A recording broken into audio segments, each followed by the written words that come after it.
Afortunadamente, vivimos en un Estado de Derecho y cualquier actuación censurable deberá ser juzgada y sancionada con arreglo a la ley. La justicia es igual para todos. Saludos, señores, bienvenidos una semana más a Debate. Gracias por su confianza. Acaban de escuchar al rey don Juan Carlos en su discurso de Navidad. El monarca, con tono sereno y serio, asegura, lo acaban de escuchar, la justicia es igual para todos. Días después, el rey matizó que cuando pronunció esas palabras no se estaba refiriendo solo al caso que se sigue contra su yerno Iñaki Urdangarín, recién llegado de Sevilla de una manifestación de apoyo, conmemorando y además hablando de Marta del Castillo. Está su tío, Francisco Javier Casanueva. Francisco, gracias por acompañarnos, sobre todo por el esfuerzo de venir desde Sevilla aquí a los estudios en Almendralejo. Gracias. La víctima tiene el derecho de presentarse como acusación particular, pero tiene que costeárselo. O sea, el Estado entiende que la defensa es un derecho y que tiene constitucional y que tiene que...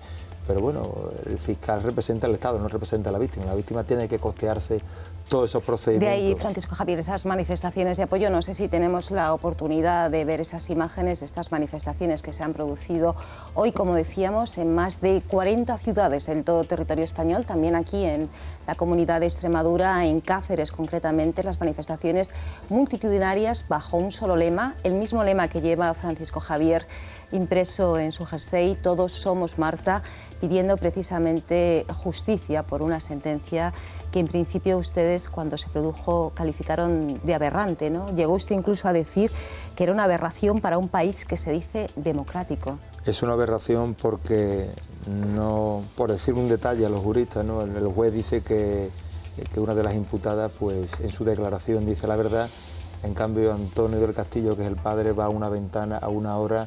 En el sumario muestra una llamada telefónica, que eso es una prueba objetiva, que dice que llama a mi hermana para preguntarle a qué ventana la que estaba llamando. Y el juez no considera, el juez considera que Antonio Castillo se ha equivocado y que la imputada lleva razón. Juan José Cortés, saludos desde Mérida. Buenas noches. Buenas noches. En el caso de la muerte de Mariluz el 13 de enero del 2008, sí que esa muerte, Juanjo, y eso es un poco lo que ha defendido la familia de Mariluz, se podría haber evitado, ¿verdad?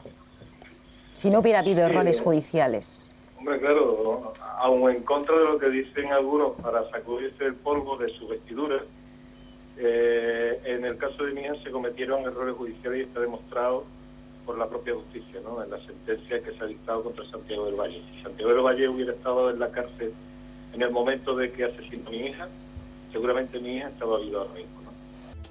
La ley del tabaco, que prohíbe fumar en todos los espacios públicos cerrados, incluidos bares y restaurantes, cumple un año en España. Para quienes están a favor, la normativa ha conseguido que cerca de 600.000 personas hayan dejado de fumar en el último año.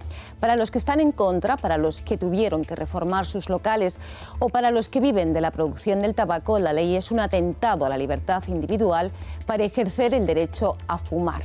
¿Es necesario cambiar o no la ley? ¿Qué ha ocurrido en otros países europeos? ¿Qué piden las autoridades a los 12 millones de fumadores que hay en España? ¿Qué es lo que quieren los no fumadores? A todas esas preguntas daremos respuesta dentro de unos minutos aquí en Debate. No es mi problema que tú te mates. No es mi problema que te suicides como quieras. Entonces hemos caído un poco en eso. Es tu problema si te allá tú.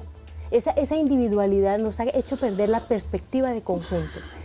La línea de comienzo, donde comienza la línea en la producción, hasta donde enterramos a las personas, es toda una cadena que nos afecta a todos y en la que todos participamos. De alguna manera todos, en el conjunto de la sociedad, políticos, hosteleros, sanitarios, deportistas, productores, somos responsables de la muerte de las personas víctimas de enfermedades a causa del tabaco. 10 billones de euros se han perdido en contrabando en Europa. 10 billones. Y ese tabaco no se... Es un buen negocio, claro. Ese tabaco no se ha dejado. Pero también para el Estado, hay un buen negocio también para el Estado. Lo ha perdido el Estado, lo ha perdido impuestos. todos los Estados. Vamos, señores. ¿Cuánto ha recuperado el Estado El de gasto 0,6 se sanitario, recupera. de gasto sanitario Ahora te lo digo por también. todas esas ¿Cuánto? enfermedades? Nada. No, yo estoy segura de que déjame un momento. señores, por favor. si han disminuido los infartos y cada infarto cuesta recuperar. Si hablan todos al mismo tiempo, no se entiende lo que paga ese decimos. infarto que le haya dado. ¿Y la familia? No. Y la Eso lo paga familia también. Seguridad Va con Social. un fumador de ¿Y el coste 50 años sanitario? fumando, que los hay infinidad. Gravísimo. Se gasta 137.500 euros en su vida. O sea, tira. De esos 137.000 euros, el 80% se lo paga al Estado. Por lo tanto, ya se ha pagado su ¿Y enfermedad. cuántos días Y encima ha perdido de vida? sigue ¿Cómo que ya pagando se ha pagado sus su enfermedad? impuestos regulares. Vale, o sea, y no me esa digáis persona se ha que pagado eso su no me enfermedad, digáis que pero es por lo ha de pagado la sanidad. mía por Vamos, sanidad. señores, si les parece, a calmar un poquito los ánimos. Exacto, ¿Les sanidad. parece? Pero que no me digan que es por la sanidad. La sanidad la tiene muy pagada el fumador. No, vamos, los no requete fumadores pagamos todos la la pagamos. Pero es una hipocresía, porque fíjense a la reunión que yo asistí en el año 2005, cuando era presidente de Cantabria, en la primera cumbre de presidentes autonómicos con el señor Zapatero.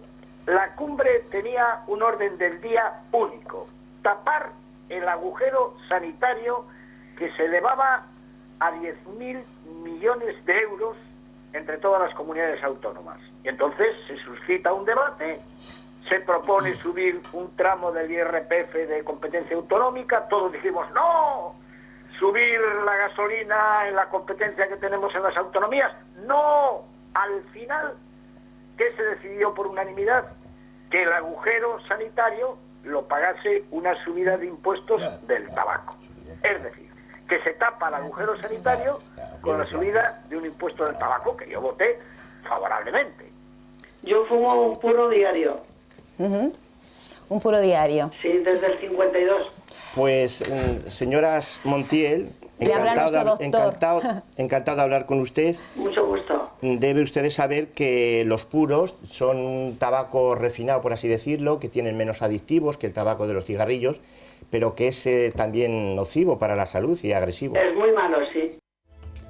Comienza el año sin corridas de toros en Cataluña. El domingo 25 de septiembre del 2011 pasará la historia de los anales de la tauromaquia, porque en la Monumental de Barcelona se celebró la última corrida de toros en una de las plazas más emblemáticas de España. Llega la hora de hacer balance y saber hasta qué punto esa decisión fue fruto de un interés político, económico o simplemente el triunfo en forma de firmas de quienes se movilizaron y consiguieron llevar la propuesta al Parlamento catalán. De todo ello y de mucho más hablaremos aquí esta noche en Debate. Un Julio. toro no nace para ser alponeado en una plaza de toros. Un momento, por favor. Ni siquiera un toro de Lidia, Supongo Julio. que todos ustedes sois vegetarianos, digo yo. Ya estáis con los mismos argumentos recurrentes de siempre. O sea, no podemos comer, ¿no? No podemos alimentarnos. Pero ¿qué pasa? Que esa ternera, ese esa cerdo... ternera no han hecho una fiesta para matarla, como hacemos nosotros. No se hace una fiesta, se crea arte, se crea emoción. Arte torturar a un animal, desollarlo, desangrarlo. Eso es su opinión. ¿Cómo Esa es es mi su opinión? Un momento, por favor, Creo Juan. que es social el arte. Un momento. Arte. Social el arte no, porque a lo largo de la historia son muchos los artistas de diferentes disciplinas que han tenido, que han tenido el mundo del toro. Pintores y que son intelectuales. Vamos a dejar hablar a Álvaro, por favor. Un momento. Actuales también. ¿Y qué es el arte? Defíneme qué es el concepto del arte. ¿Qué es el arte? Última corrida de toros de Barcelona. Defíneme el arte. Había mucha gente del mundo de la cultura. Pero sentimientos sádicos, sentimientos y emociones. Pero perdonad, hablabais de quién le pregunta al toro.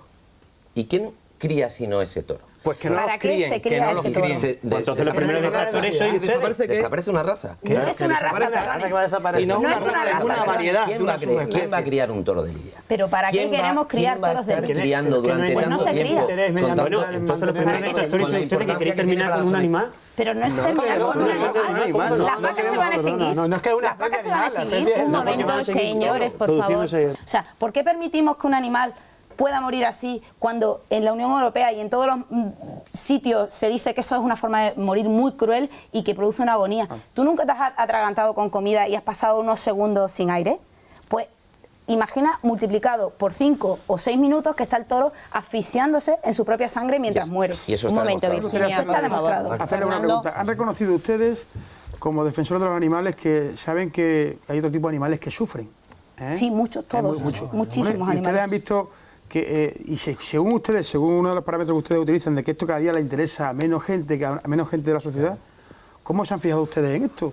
Sí, yo creo que hay muchas más granjas de pollo y demás, pero yo ante eso no los veo que querían ustedes nada. Mira, voy a poner un ejemplo. En Dos Hermanas en Sevilla Han retirado las subvenciones a la feria, en la feria de mayo, que estaba subvencionada la tauromaquia, porque iban 4.000 y 2.000 personas de una ciudad de 120.000 habitantes. No estamos hablando de Cataluña, estamos hablando de una población al lado de Sevilla. Y para eso reclamo la colaboración de todos y solicito la confianza de esta Cámara. Muchísimas gracias.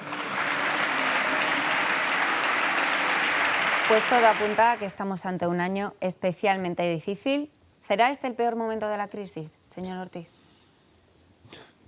Dios quiera que sí. Porque sí, bueno, por lo menos ya sabemos que llega el último momento, pues ya está. El problema de esta crisis, entre otras cosas, es que no se le ve el final. Todavía no sabemos dónde está el final.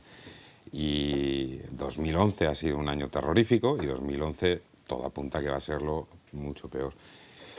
Las decisiones que se están tomando vienen de los políticos, vienen de una Unión Europea que además está haciendo algo que probablemente sea perjudicial para el conjunto de la Unión Europea, pero es política, por tanto en esa dirección. En el caso concreto de los presupuestos de aquí, yo creo que siendo rigurosos y intentando hacer las cosas con el máximo rigor, hay que decir, en primer lugar, un presupuesto es una obligación política. Es una obligación política y por tanto el gobierno tiene que obligarse políticamente con los presupuestos. En estos presupuestos el gobierno no se ha obligado para nada. Cuando algunos decimos es que los presupuestos tienen margen en el ingreso, tienen margen en el ingreso significa que el gobierno tiene que obligarse políticamente para buscar ese margen.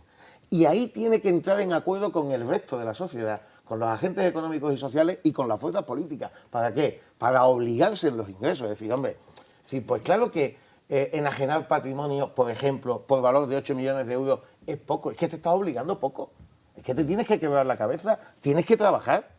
Pero es que también hay margen en los gastos. Y eso también es otra obligación política que tiene que hacer el gobierno. Pero claro, tienes que acordar, tienes que hacer cosas de otra manera. Tienes que trabajar, en definitiva, por un objetivo. El gran problema de estos presupuestos es que le faltan objetivos. Es decir, ¿qué queremos hacer con estos presupuestos? Como les decíamos, el comunicado emitido por el Ministerio de Agricultura pone fin a una polémica que tiene en Extremadura más de 7 años de historia. Además de las razones esgrimidas por el Ministerio, hay también otro factor que ha pesado en la decisión. El proyecto, situado a 50 kilómetros de Portugal, siempre ha contado con la oposición del gobierno luso y así lo hicieron saber a Madrid varios informes técnicos llegados desde Lisboa. Al margen de las reacciones políticas, se han producido reacciones en todos los estamentos de la sociedad, en reacciones de las asociaciones ecologistas, de las organizaciones agrarias. Las escuchamos. Desde el punto de vista ambiental y técnico era bastante evidente. Han sido otros los factores que han retrasado, digamos, todo el procedimiento. Estaban muchas zonas de protegidas, el Parque Doñana, Pico de Aroche, en fin, la Sierra San Jorge, y no podía ser de otra manera el que no se construyera esta refinería. Estamos muy contentos y muy satisfechos. ¿Es un triunfo para su plataforma este anuncio? Por supuesto. En primer lugar, queríamos dar las gracias por vuestra invitación, no sin recordar que es la primera vez en 7 años que esta plataforma, que es uno de los movimientos ciudadanos más intensos que ha habido en la historia reciente de Extremadura, es la primera vez que tenemos ocasión de hablar en la televisión pública. Pero que me rebatan a mí en un proyecto, porque voy a hacer una empresa y me digan, es que a usted le va a costar más dinero de la cuenta, será mi problema, y será el problema de carácter empresarial. Pero porque hay otra cosa que acaban de decir que no es cierta tampoco, que es el hecho de que nos costaría dinero. Es decir, un empresario lo que arriesga es su dinero, no el dinero de los demás, su dinero. Y si arriesga su dinero, tiene derecho a confundirse o a no confundirse. Y eso de que si va a durar el petróleo tanto tiempo o no tanto tiempo, todo es de una relatividad tremenda. Naturalmente estoy señalando a ustedes que están muy lejos de lo que es una economía de interés general. Y que le diga a la Junta de Extremadura que ahí tiene 1.200 millones de euros pues para lo que más necesita Extremadura, que no es una refinería, para invertirlas allá donde más empleo se cree, que no es una refinería, que es una inversión de capital intensivo, etcétera, etcétera. Claro que sí. Es una barbaridad. Es que ustedes se consideran... de palabra, por favor, no nos acabo enseguida. Ustedes se consideran muy dueños de su dinero y de su economía libre, etcétera, etcétera, pero en cuanto tienen problemas, vienen pidiendo árnica. Y el proyecto Gallardo, ha contado desde el principio con dinero público, con subvenciones y con todo tipo de ayudas, porque además ha controlado la Junta de Extremadura. No, señor. Sí, señor, era un proyecto eminentemente político. Un segundo. Claro que sí. Ustedes desconocen el proceso. Enseguida le doy la palabra, doctor. Esta discusión viene, yo conozco Extremadura como usted o mejor, esta discusión viene en un momento de crisis internacional y de crisis española, donde todo esto tenemos que someterlo a análisis, a discusión y a debate. Pues esto es lo que ha dado de sí este intenso debate, opiniones enfrentadas, opiniones muy distintas con respecto a un proyecto, el del Grupo Gallardo, el proyecto de la refinería Balboa, que llevaba 7 años esperando un informe del Gobierno central, en este caso la declaración de impacto ambiental del Ministerio de Agricultura. La esperaba desde 2008 y ayer se conoció finalmente la conclusión del Ministerio. La refinería Balboa es inviable según el dictamen del Ministerio de Agricultura. Y aquí esta noche, en esta edición especial, hemos tenido la oportunidad de conocer los distintos puntos de vista ante este anuncio. Les agradecemos a todos ustedes la participación en este debate. Muchas gracias por acompañarnos en la televisión pública extremeña, donde hemos querido dedicar un espacio especial para hablar de este proyecto. Muchas gracias también a ustedes por acompañarnos desde sus casas. Hasta pronto.